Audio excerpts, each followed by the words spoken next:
Please welcome from the City of South Fulton, Georgia Fire and Rescue Department, President of the International Association of Firefighters, Local 3920, Fire Captain Andrea M. Hall for the reciting of the Pledge of Allegiance.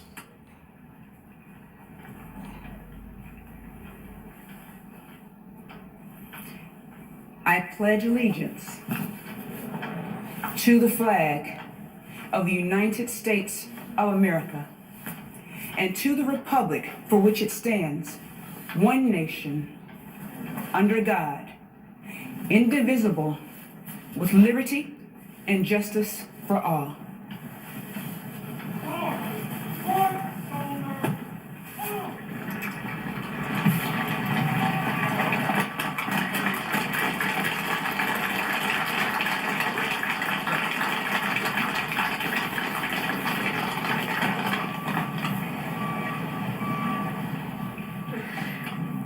What you are all about to be part of, America, is a historic moment of firsts.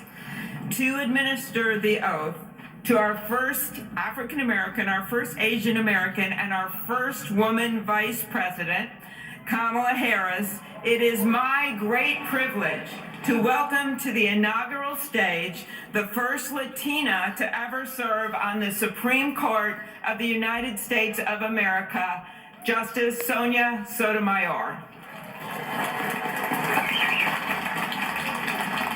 Ladies and gentlemen, please remain standing for the oath of office, followed by musical honors.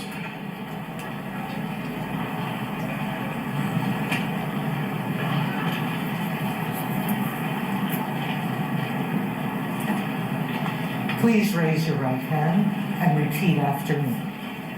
I, Kamala Davy Harris, do solemnly swear I, Kamala Davy Harris, do solemnly swear that I will support and defend the Constitution of the United States that I will support and defend the Constitution of the United States against all enemies, foreign and domestic, against all enemies, foreign and domestic, that I will bear true faith and allegiance to the same, that I will bear true faith and allegiance to the same, that I take this obligation freely, that I take this obligation freely, without any mental reservation or purpose of evasion, without any mental reservation or purpose of evasion, that I will well and faithfully discharge that I will well and faithfully discharge the duties of the office on which I am about to enter. the duties of the office upon which I am about to enter. So help me God. So help me God.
Mr. President, Dr. Biden, Madam Vice President, Mr. Emhoff, Americans, and the world. When day comes, we ask ourselves, where can we find light in this never-ending shade? The loss we carry, a sea we must wade. We've braved the belly of the beast. We've learned that quiet isn't always peace. In the norms and notions of what just isn't always just is. And yet the dawn is ours before we knew it. Somehow we do it. Somehow we've weathered and witnessed a nation that isn't broken, but simply unfinished. We, the successors of a country and a time where a skinny black girl descended from slaves and raised by a single mother can dream of becoming president, only to find herself reciting for one. And yes, we are far from polished, far from pristine, but that doesn't mean we are striving to form a union that is perfect. We are striving to forge our union with purpose, to compose a country committed to all cultures, colors, characters, and conditions of man.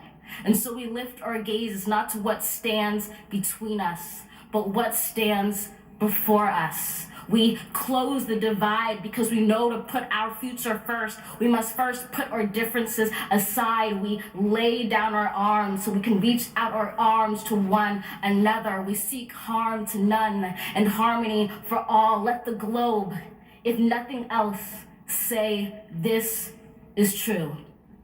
That even as we grieved, we grew. That even as we hurt, we hoped. That even as we tired, we tried. That we'll forever be tied together, victorious. Not because we will never again know defeat, but because we will never again sow division. Scripture tells us to envision that everyone shall sit under their own vine and fig tree, and no one shall make them afraid. If we're to live up to our own time, then victory won't lie in the blade, but in all the bridges we've made. That is the promised glade, the hill we climb, if only we dare it. Because being American is more than a pride we inherit. It's the past we step into and how we repair it. We've seen a force that would shatter our nation rather than share it, would destroy our country if it meant delaying democracy. And this effort very nearly succeeded. But while democracy can be periodically delayed, it can never be permanently defeated. In this truth, in this faith we trust, for while we have our eyes on the future, history has its eyes on us. This is the era of just redemption. We feared it in its inception. We did not feel prepared to be the heirs of such a terrifying hour, but within it we found the power to author a new chapter, to offer hope and laughter to ourselves. So, while once we asked, how could we possibly prevail over catastrophe? Now we assert, how could catastrophe possibly prevail over us? We will not march back to what was, but move to what shall be, a country that is bruised but whole, benevolent but bold, fierce and free. We will not be turned around or interrupted by intimidation, because we know our inaction and inertia will be the inheritance of the next generation. Our blunders become their burdens. But one thing is certain: if we merge mercy with might and might with right, then love becomes our legacy and change our children's birthright.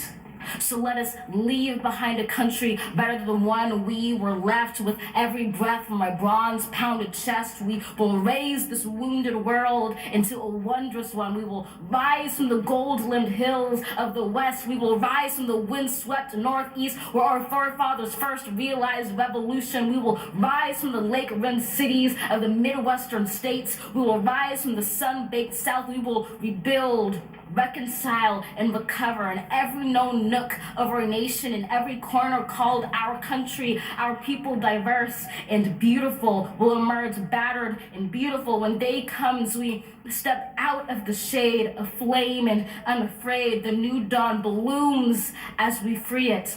For there is always light, if only we're brave enough to see it, if only we're brave enough to be it.